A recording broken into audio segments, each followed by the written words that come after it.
Te despiertas antes de que cante el gallo, cuando la ciudad de Lima todavía parece contener la respiración bajo la penumbra azulada del amanecer. No estás en tu cama ni en un cuarto silencioso. Estás en la cocina de una casona colonial del siglo XVIII, en pleno virreinato del Perú. Tú eres el encargado de esta cocina, no el único, pero sí el que conoce mejor que nadie cada rincón, cada mesa, cada olla de cobre, cada fogón. Te incorporas despacio de la estera donde has dormido, en un pequeño cuartito contiguo al gran ambiente donde se prepara la comida de la casa. Al salir, ya estás dentro del corazón de todo. Frente a ti, la cocina colonial se abre como un mundo organizado alrededor del fuego. Ves la pared larga donde se alinean los fogones de adobe rectangulares, con sus bocas negras esperando la leña. Encima, las ollas de barro y de cobre descansan, dispuestas desde anoche.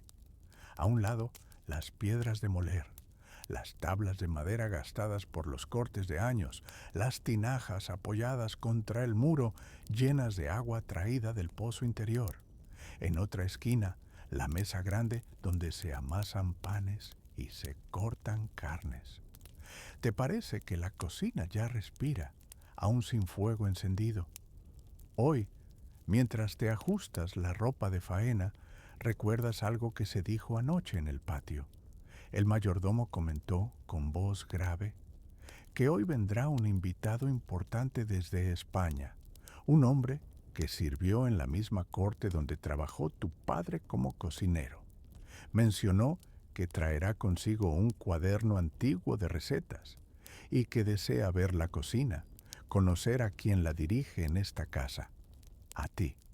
No sabes si creerlo del todo. Un cuaderno antiguo, tal vez parecido al que tu padre siempre quiso escribir y nunca pudo. El recuerdo se te queda flotando mientras enciendes la primera brasa.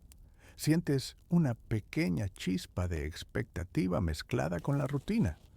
Hoy, piensas, puede que algo cambie, aunque sea solo en tu manera de ver este lugar que habitas todos los días. Antes de continuar, quiero agradecerte por estar aquí compartiendo esta historia conmigo. Si estas narraciones te ayudan a relajarte y a dormir mejor, te invito a dejar un me gusta y a suscribirte para más noches como esta, llenas de viajes tranquilos a otros tiempos. Y me encantaría saber desde dónde estás escuchando ahora mismo.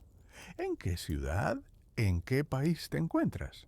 Cuéntamelo en los comentarios. Así esta pequeña comunidad nocturna se hace un poquito más cercana. Ahora sí, volvamos a la cocina colonial en Lima. Vuelves a la escena. Soplas con paciencia una brasa que guardaste desde anoche, protegida bajo ceniza. El pequeño resplandor responde rojizo y tímido. Con delicadeza colocas los primeros palitos de leña. Escuchas el chasquido suave de la madera al aceptar el fuego. La cocina empieza a despertar contigo. Abres una puertecilla que da al patio interior. El aire de la madrugada entra fresco, acompañado del murmullo lejano de la ciudad. No es un silencio absoluto. A lo lejos se adivina el sonido de algún carretero temprano, el crujir de ruedas sobre piedras, quizá la voz apagada de un vendedor que se prepara. Pero aquí, en el interior de la casona, el ruido manda dentro de la cocina. Ves cómo, poco a poco, llegan las demás personas. Primero aparece Dominga, la mujer que se encarga de amasar los panes. Te saluda con un gesto de cabeza. No hace falta hablar mucho a esta hora. Tú ya has dejado listo el gran lebrillo con la harina. A un costado colocaste la levadura guardada desde ayer y el agua templada en una olla. Dominga hunde las manos en la harina. Con un movimiento seguro tú observas cómo, en pocos instantes, la masa empieza a tomar forma bajo sus dedos.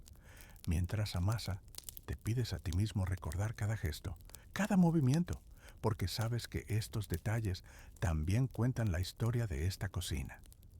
Mientras Dominga trabaja, tú te ocupas de las ollas. Hoy habrá que preparar chocolate espeso para los señores, como cada mañana. Tomas una jícara de barro y revisas el chocolate en pasta traído desde las haciendas. Lo cortas en trozos, calculando la cantidad precisa.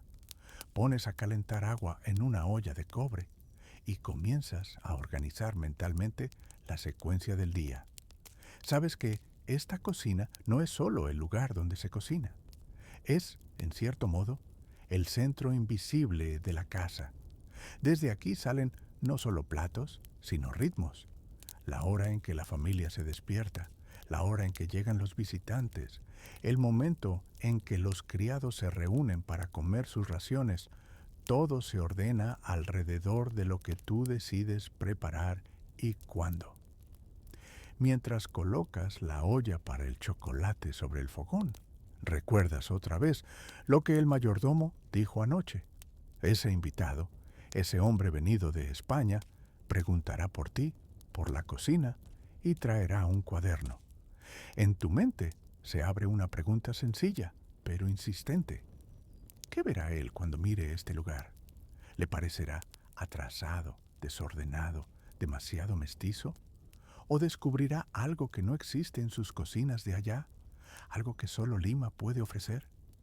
La pregunta se queda dentro de ti, tranquila pero firme, mientras remueves el agua caliente, añades el chocolate, comienzas a batir con molinillo. El sonido del molinillo girando rápido entre tus palmas se mezcla con el crepitar pausado de la leña.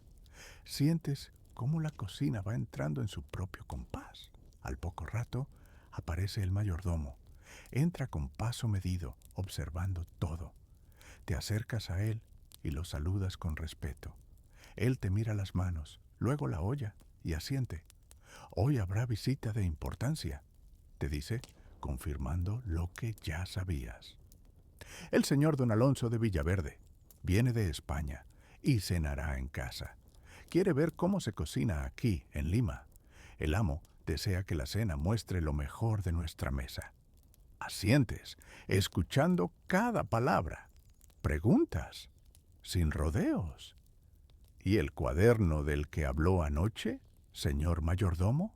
Él te mira un segundo, sorprendido de que lo recuerdes, y luego se encoge de hombros. Dicen que trae consigo recetas de la corte, cosas muy finas.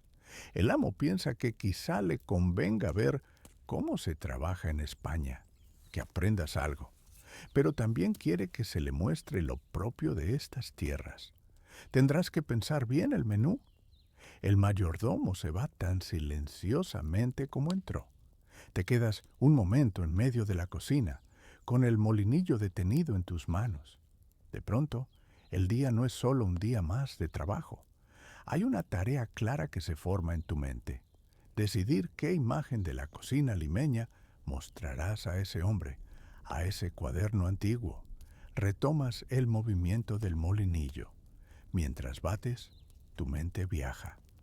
Piensas en los platos que se preparan habitualmente, los guisos de carne con ajíes, el puchero tan del gusto de los señores, los dulces que combinan azúcar traída de los ingenios con frutas de estas tierras, los panes hechos con trigo español y las mazamorras con maíz americano.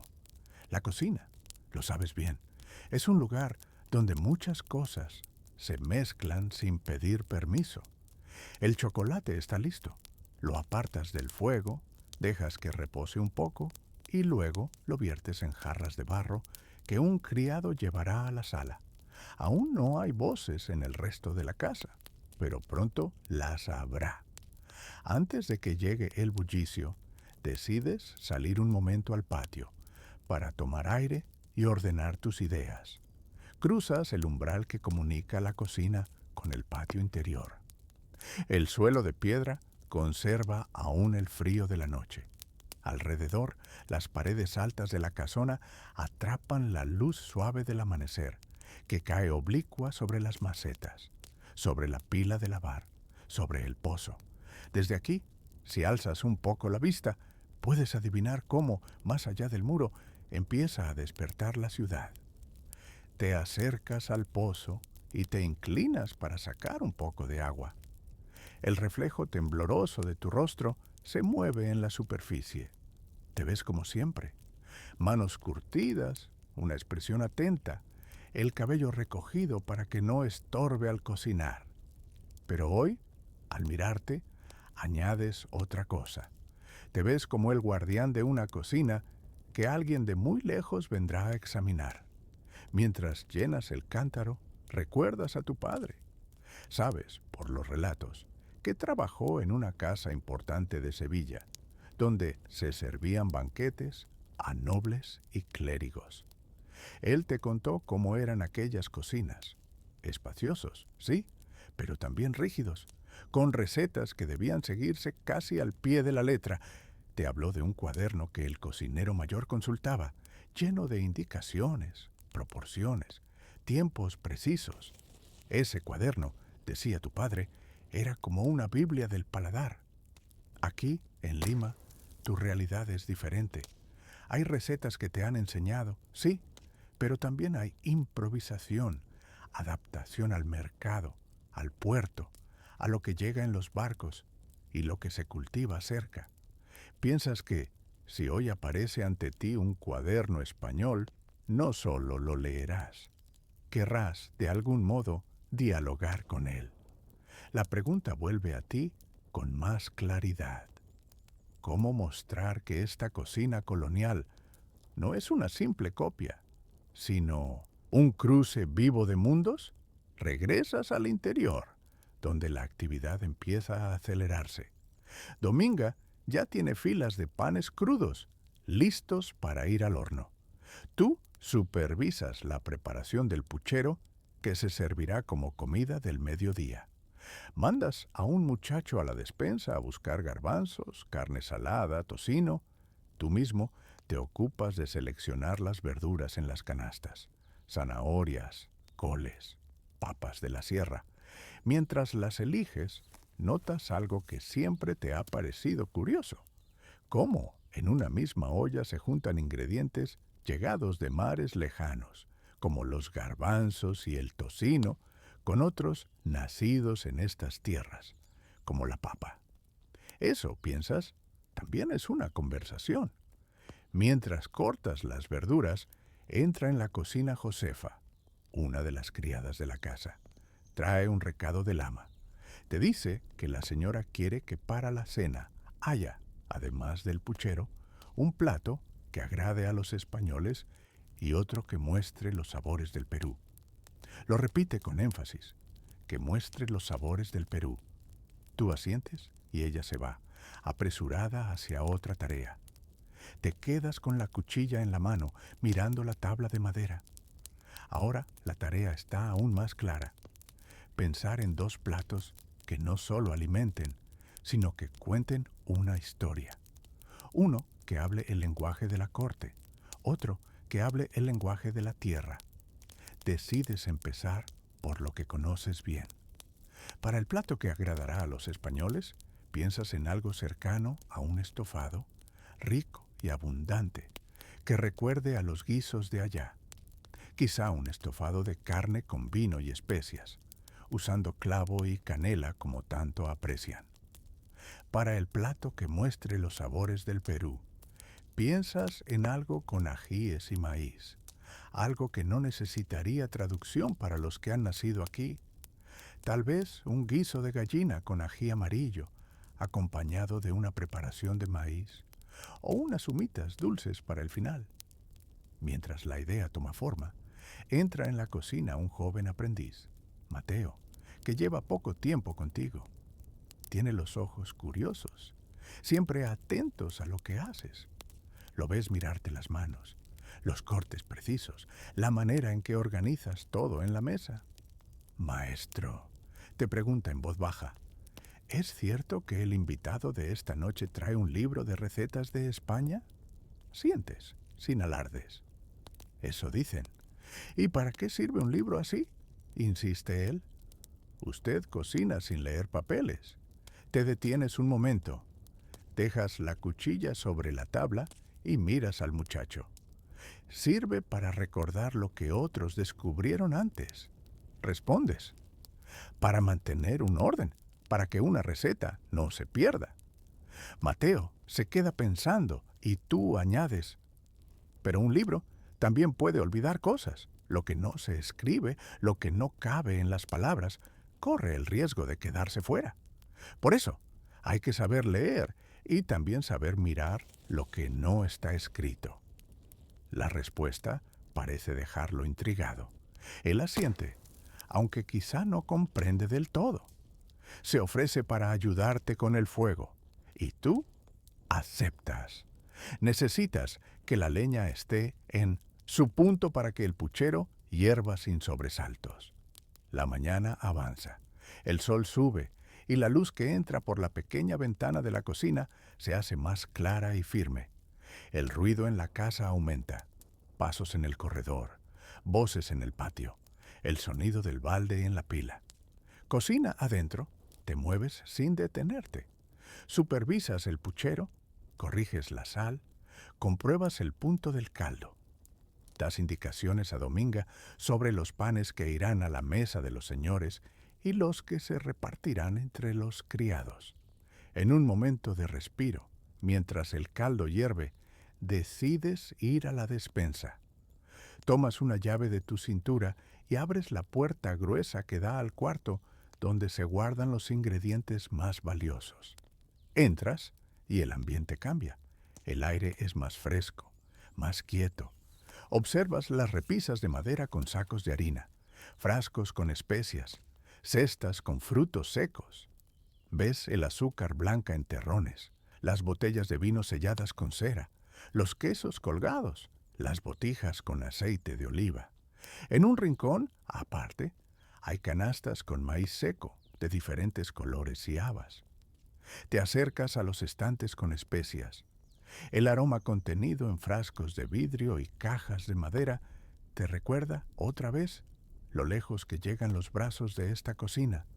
Tomás un poco de clavo, algo de pimienta negra, un trozo de canela.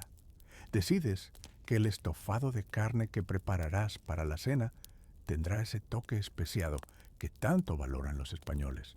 Luego, en la canasta del maíz, eliges unos granos para preparar una humita que servirá de acompañamiento dulce.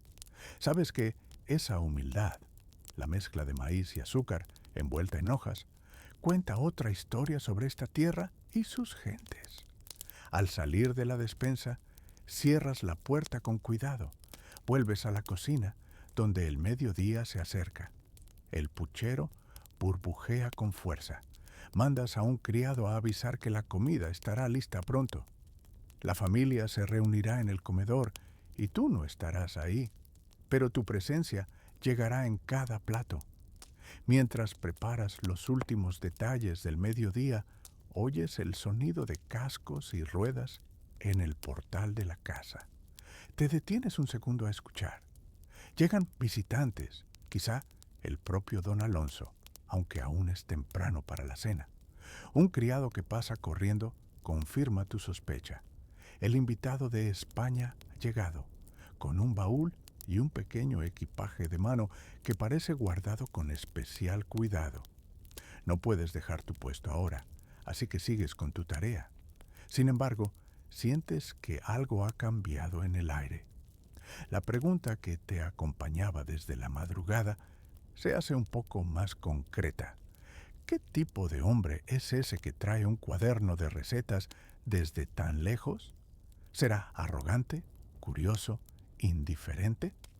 La comida del mediodía transcurre como siempre, aunque en tu cabeza ya se prepara la tarde. En la cocina, los criados comen después de servir a los señores. Te sientas un momento en el banco de madera, con un plato sencillo de puchero ante ti. Comes sin prisa, aprovechando el único respiro largo del día. Mientras masticas, captas fragmentos de conversación de los demás. Alguien comenta que el invitado habla con acento distinto al de los criollos.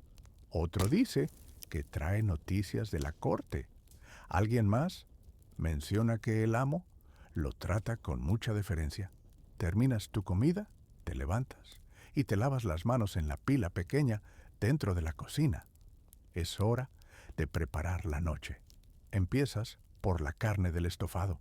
La escoges tú mismo de lo mejor que hay en la despensa. La cortas en trozos medianos, ni muy grandes ni muy pequeños, para que se impregnen bien del vino y de las especias. En una olla de cobre pones grasa a derretir. Luego sellas la carne, escuchando el crujir suave que anuncia que se está dorando bien. Sobre eso añadirás cebolla, ajo, vino, especias. Mientras la carne se sella, llevas tu atención a la otra parte de la cena, el plato que mostrará los sabores del Perú. Decides que será un guiso de gallina con ají amarillo, acompañado de maíz. Es un plato que conoces bien, pero que siempre admite pequeños cambios. Tomas la gallina, revisas su carne, piensas en cómo combinar la suavidad con el punto exacto del ají. Buscas los ajíes en la canasta, los revisas uno por uno, eliges los mejores. La cocina entra en una fase de actividad intensa, pero ordenada. Tú eres el centro de una rueda invisible de movimientos. Mientras el estofado avanza, inicias la preparación del guiso de gallina. Pones agua a hervir para cocerla primero. Piensas en la textura que debe tener al final, tierna pero firme. Instruyes a Mateo para que se ocupe de pelar y limpiar los ajíes, sin tocarse los ojos después. Él obedece con cuidado, consciente de que cualquier error puede arruinar el plato. La tarde avanza y tú apenas notas el paso de las horas. Solo te guías por el cambio en la luz que entra por la ventana, por la intensidad del ruido en el patio, por el momento en que un criado entra para decirte que el amo desea hablar contigo. Te limpias las manos rápidamente y acompañas al criado por el corredor, dejando la cocina en manos de Dominga y de Mateo por unos minutos. Caminas por el pasillo de la casona, donde el suelo cruje levemente bajo tus pasos. Llegas hasta la sala, donde el amo te espera, junto con el invitado. Te detienes en el umbral, respetuoso. El amo te llama por tu nombre y te hace entrar. En la estancia ves a un hombre de mediana edad, vestido con ropa de buena calidad, pero ya marcada por los viajes. Sus ojos te observan con atención. En sus manos lleva un pequeño volumen encuadernado en cuero, cerrado con una cinta. Él es nuestro cocinero, dice el amo, presentándote. Se ocupa de la cocina mejor que nadie en esta casa. El hombre, don Alonso, inclina la cabeza levemente a modo de saludo. Mucho gusto, dice. Me han contado que en esta ciudad se come bien. Tengo curiosidad por ver cómo se organizan las cocinas de este lado del océano. El amo te pide que le cuentes brevemente qué piensas preparar para la cena. Tú, con voz firme pero sin alardes, describes los dos platos principales, el estofado de carne con vino y especias y el guiso de gallina con ají amarillo y maíz. Mientras hablas, ves que los ojos de don Alonso se entrecierran con interés. ¿Ají amarillo, dices?, pregunta. He oído hablar de esos ajíes de Indias, pero no los he probado preparados por un cocinero que los conozca bien. Asientes y explicas, con pocas palabras, que el ají no solo pica, también da color y sabor, y que el secreto está en tratarlo con cuidado. Mencionas que lo has aprendido de gente que cocina aquí desde generaciones atrás. Don Alonso levanta el pequeño cuaderno de cuero. En estas páginas, dice, casi hablando consigo mismo, pero lo bastante alto para que lo escuches. Hay recetas de la corte, de casas nobles, de conventos, pero no hay ají amarillo, No hay maíz preparado como ustedes lo hacen. Me intriga pensar qué escribiría aquí si viviera en esta cocina por un tiempo. La frase se te queda grabada. Un libro que no conoce el ají ni el maíz, que no ha probado esta mezcla de mundos. Sientes que tus manos, tu cocina, pueden mostrarle algo que no cabe aún en esas páginas. El amo te da permiso para retirarte, recordándote que todo debe salir impecable. Don Alonso te mira al despedirte. Luego, si no le molesta, dice, me gustaría ver su cocina de cerca. Hace años que no piso una de verdad. Respondes que será bienvenido y regresas a tu territorio. De vuelta en la cocina, lo ves todo con ojos ligeramente diferentes. Los fogones, las ollas, las mesas, las canastas, la despensa, cada cosa parece tener un significado más claro. Esto no es solo un lugar de trabajo, también es una especie de cuaderno vivo, donde cada día se escribe algo que nadie ha puesto por escrito. Te acercas al estofado. El aroma que sube de la olla te indica que el vino se ha mezclado bien con la carne y las especias. Pruebas un poco, corriges la sal, añades un toque más de canela. Luego vuelves al guiso de gallina. La carne está cocida, la deshilas con paciencia, mezclándola con el ají que Mateo ha limpiado y molido, con pan remojado, con un caldo que has reservado. La textura comienza a ser la que buscas, cremosa y suave, con colores cálidos. Mientras trabajas, Mateo te observa en silencio. Tahora, por fin, se anima a preguntar, Maestro, ¿cree que el señor de España va a escribir nuestras recetas en su libro? Te quedas un segundo con la cuchara en el aire. Esa es, en realidad, la misma pregunta que ha estado rondando en tu mente desde la madrugada, con otra forma. ¿Lo que haces aquí merece ser escrito junto a las recetas de la corte? ¿Será visto como algo menor, como un atrevimiento o como una riqueza? No lo sé, respondes sin adornos. Tal vez sí, tal vez no. Pero lo importante no es si él las escribe. Lo importante es que nosotros sabemos cómo se hacen. Eso nadie nos lo puede quitar. El muchacho asiente, serio, vuelve a su tarea, con algo parecido al orgullo en la postura de su espalda. La tarde empieza a oscurecer. Pides que enciendan más velas en la cocina. La luz amarilla suaviza los contornos de todo. Fuera, en el patio, se siente la caída del día, pero tú estás envuelto en el calor de los fogones, en el murmullo constante de ollas y cuchillos. Cuando el guiso de gallina está casi listo, ordenas que te traigan las hojas de maíz para las humitas. Tocas las hojas, las limpias, revisas que estén flexibles. Preparas la mezcla: maíz molido con azúcar, un poco de manteca, algún condimento discreto. Vas armando una a una las humitas, envolviendo la mezcla en las hojas, atándolas con tiras finas. Cada una parece un pequeño paquete de sabor, una promesa dulce que vendrá después de los platos principales.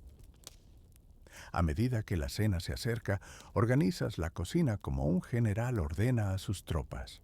Indicas qué se calentará primero, en qué momento saldrá cada plato, quién se hará cargo de llevar las fuentes hasta la puerta que comunica con el comedor. Tú no entras en la sala de los señores, pero conoces el ritmo de lo que ocurre allí. Sabes en qué momento la conversación estará animada, cuándo será mejor ofrecer un plato que despierte de nuevo la atención, cuándo introducir algo dulce que invite a la calma. En medio de estos preparativos aparece en la puerta de la cocina la figura de don Alonso. Viene acompañado solo por el mayordomo, pero cuando cruza el umbral se detiene, como si el ambiente mismo lo obligara a hacerlo. Lo ves mirar alrededor con una mezcla de sorpresa y reconocimiento. Sus ojos van de los fogones a las ollas, de las mesas de trabajo a la despensa semiabierta, de las tinajas en el rincón a las manos que se mueven seguras y veloces. Así que esta es su cocina, dice, casi en voz baja. Te acercas con respeto, pero sin abandonar tu seguridad.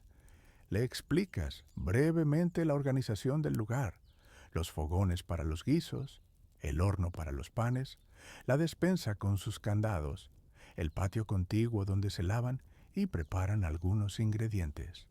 Él escucha con atención. En un momento abre su cuaderno de cuero. Ves que las páginas están llenas de letras pequeñas y apretadas, de anotaciones en los márgenes, de palabras tachadas y corregidas.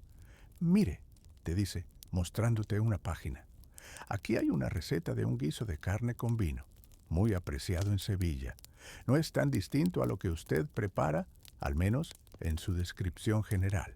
Pero aquí, y señala una línea, no hay mención del clavo que usted usa, ni del ají que, quizá, podría darle un matiz nuevo.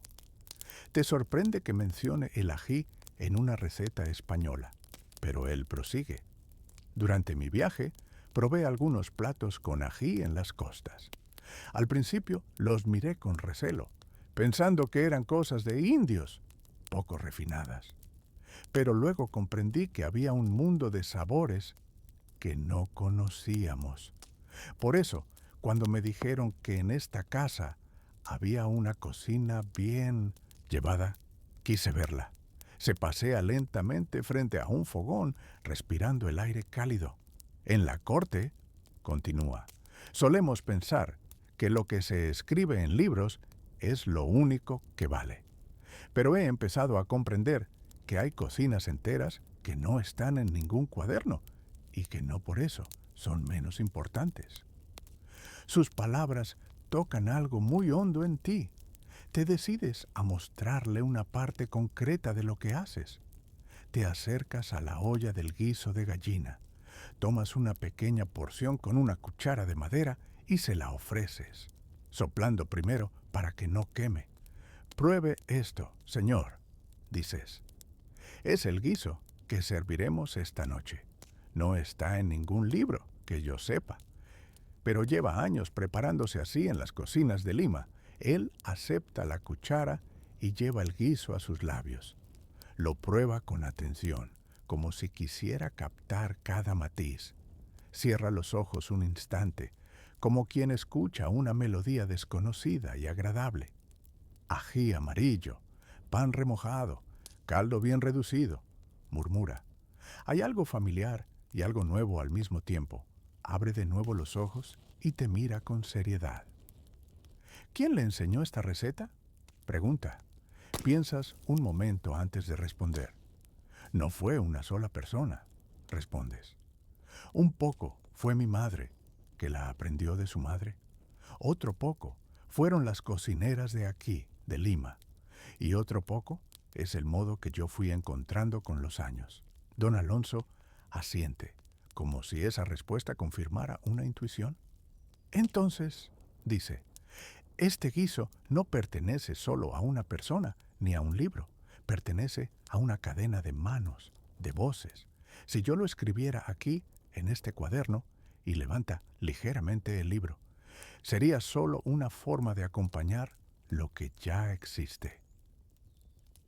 En ese momento, la conversación se detiene un segundo, interrumpida por la entrada de un criado que viene a anunciar que los señores están listos para la cena.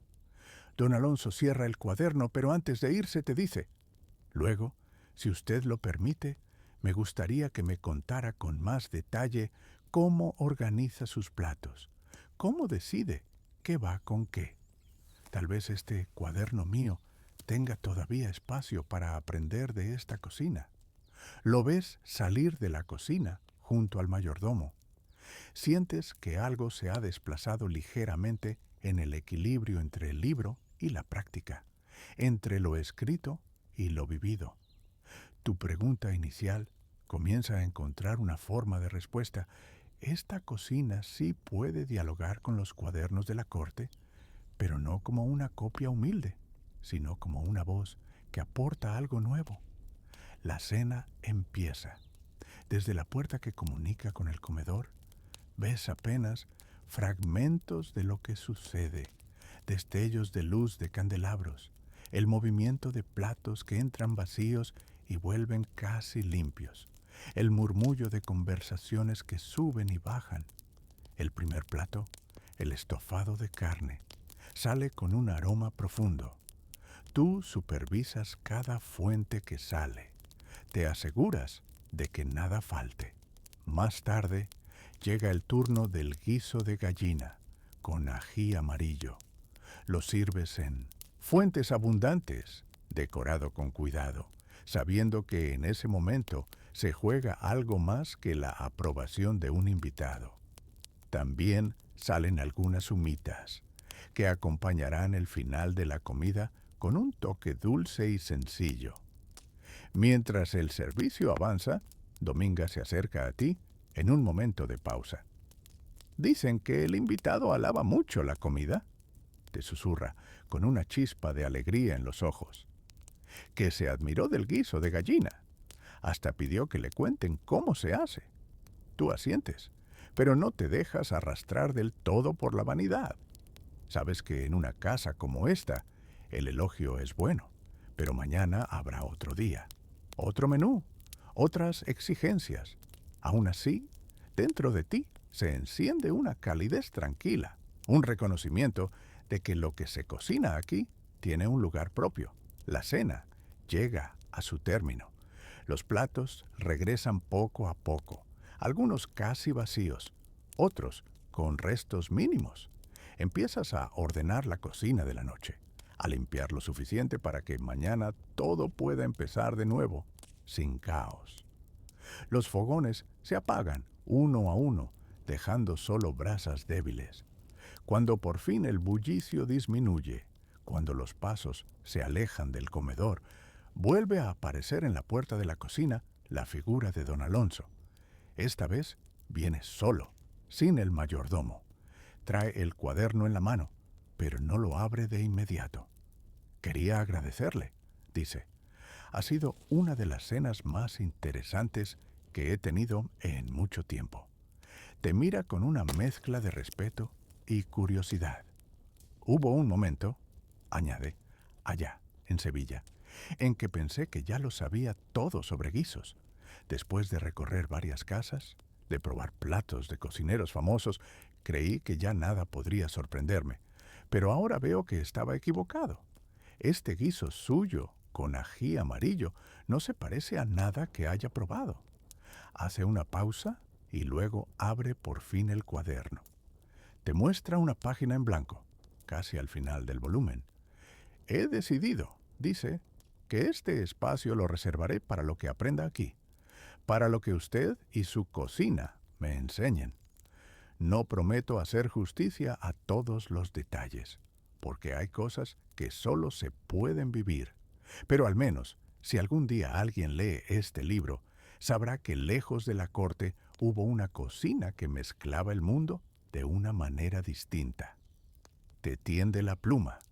Si no es excesivo, añade. Me gustaría que usted me dicte, con sus palabras, cómo describiría esta cocina. No solo la receta, sino el modo en que se vive aquí. Yo escribiré lo que pueda, pero las palabras serán suyas. La petición te toma por sorpresa. Tú no escribes habitualmente, tu mundo es de ollas, cuchillos y brasas. Sin embargo, comprendes que esta es una oportunidad simbólica. La cocina donde trabajas, que siempre ha sido un espacio detrás de los muros, puede dejar una pequeña huella en ese libro que ha cruzado el océano. Te apoyas en la mesa, piensas un momento y empiezas a hablar despacio. No intentas adornar tus frases, solo describes lo que ves y sientes cada día. Le dices que esta cocina comienza antes del amanecer, cuando la casa aún duerme y solo el fuego sabe que el día ha empezado. Le cuentas que aquí se mezclan productos que vienen en barcos con otros que brotan de la tierra cercana, que la olla de puchero reúne garbanzos, papas y carnes de distintas procedencias, que el ají, el maíz y el trigo comparten espacios sin preguntarse de dónde vienen. Hablas de cómo se organiza el día alrededor de los fogones, de cómo los criados comen después de servir, de cómo el pan y la humita, aunque tan distintos, acompañan por igual la vida de la casa. Mencionas que las recetas no están todas escritas, sino que pasan de mano en mano, de voz en voz, de mirada en mirada al ver cómo alguien corta, remueve, prueba. Mientras tú hablas, él escribe, concentrado. Sus letras llenan la página en blanco. A veces te pide que repitas una frase, otras te pregunta un detalle. Tú respondes con calma, consciente de que estás, de alguna manera, fijando en tinta algo que hasta ahora flotaba en el aire y en la memoria. Cuando terminas, él levanta la vista y te da las gracias. Puede que estas palabras no sean perfectas, dice, pero son un puente entre esta cocina y otras cocinas, entre este tiempo y otros tiempos. Quizá alguien, en el futuro, al leer esto, intente imaginar cómo era la cocina colonial en Lima en este siglo, y quizá, aunque sea un poco, lo logre. Cierra el cuaderno con cuidado y lo guarda. Tú sientes que la pregunta que te acompañó desde la madrugada recibe, al fin, una respuesta concreta. Sí, lo que haces aquí merece ser contado. Pero más que eso, comprendes que no necesitabas el libro para darle valor. El libro solo confirma, desde otro lugar, lo que ya sabías en secreto. Esta cocina es un cruce vivo de mundos, y tú formas parte de esa trama. Don Alonso se despide, diciendo que mañana partirá hacia otra casa, pero que recordará los sabores de esta. Tú asientes sin aferrarte. Sabes que el fuego de mañana será nuevo, aunque se alimente de las brasas de hoy. Cuando al fin te quedas solo en la cocina, miras alrededor. Los fogones están casi apagados, las mesas despejadas, las ollas en su lugar. Hay silencio, pero no es un silencio vacío. Es el silencio de un corazón que ha latido fuerte y ahora descansa. Te acercas a la ventana. Afuera, la noche limeña se extiende sobre los tejados, tranquila.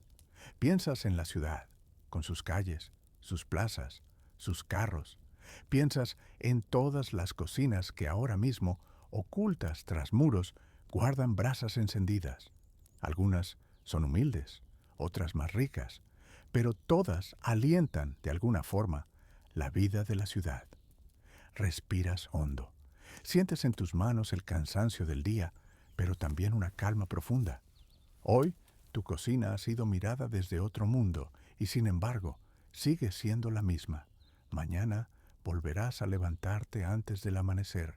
Volverás a encender el fuego, a revisar la despensa, a escuchar el agua en el pozo, a cocinar. Platos que quizás nadie escriba.